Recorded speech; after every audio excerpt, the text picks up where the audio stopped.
Hello and welcome to AntyStarcraft. So I'm doing another 2vs2 commentary again with Iris as the light blue Terran sporting at the bottom left, and Daniel Leary and his teammates spawning as the purple Terran. Andy, I think, is Andy she pretty much, yep. And yeah, so they're having a bit of talk there, and the opponents are the Terran player called ANDYisTHEBEST, which is a bit Andy's the best. Anyway, and his teammate here, CHANNY.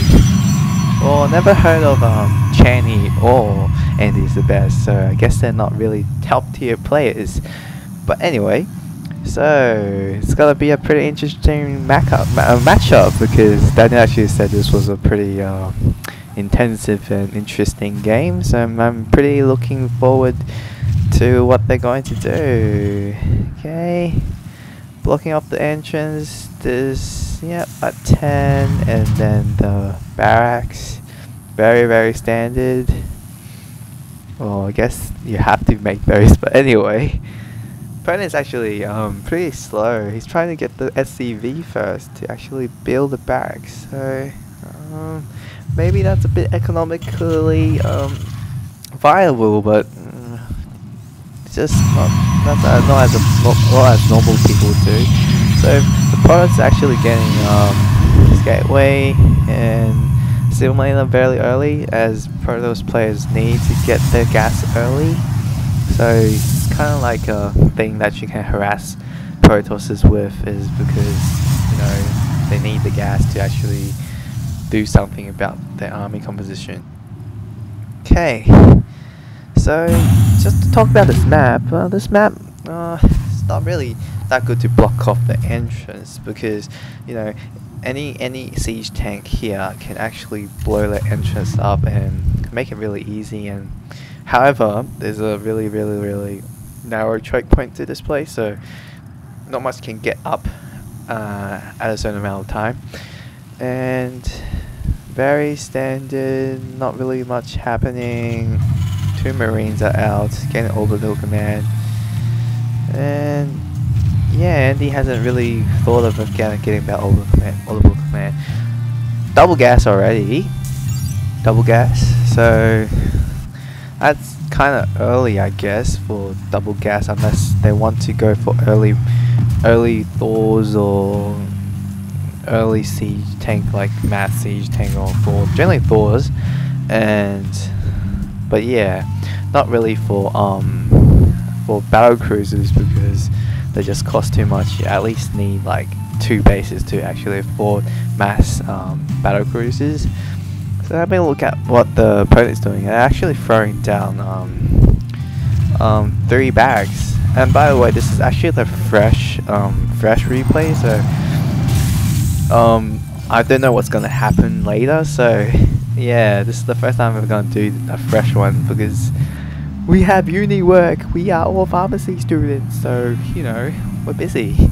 And opponents hasn't actually got the warp gate technology, which is very unusual, because warp gates are just, I reckon they're pretty cool.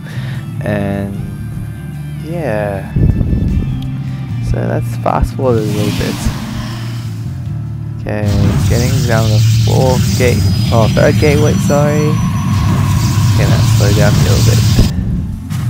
So the opponent is actually getting marine water. Very efficient to get marine water, mass marine water with 3 barracks, as you've seen before. And Daniel's actually got the 2 towers to see exactly if there's any early pressure going on. Yep, that's a 1-1 build. 1-1-1 build is very safe, one of the safest builds you can go. So yeah, because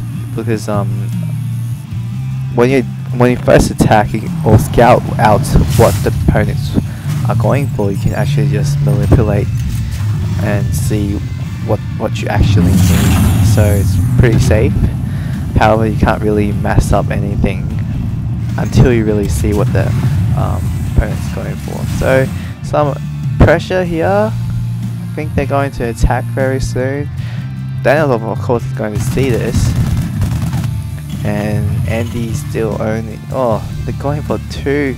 Both of them are going for 2 starports. So I'm not sure what they're going for though. Supply blocked. Yep. So that's not not a very happy thing to actually situation to be in. Is opponent making anything? Well, opponent hasn't really actually rally point the Marines. They're actually trying to see what is happening first and see if they can actually get past defense and yeah, and actually get some still have some army sites at base to get them to actually defend. So here we go. I guess Daniel's pretty scared at the moment because he can't really do anything because, as I said before, 1-1-1 build is actually to scout the opponent first. So he's actually lifting off and sending it to Andy's. So this is kind of really pressurizing at the moment for Daniel. Andy finally sends out his Marine. So but it looks of it, you actually should just stay there because I don't think it will really do much with just a few Marine. As you can see, the opponent's already sending out. So, well, I don't know why they're not attacking, but that's pretty funny.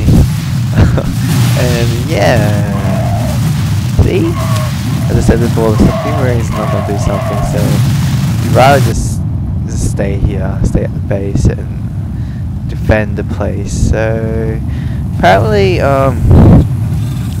well, not really apparently, it's just you can see that actually in deep trouble. Daniel actually has to rebuild his base and he's actually getting a Banshee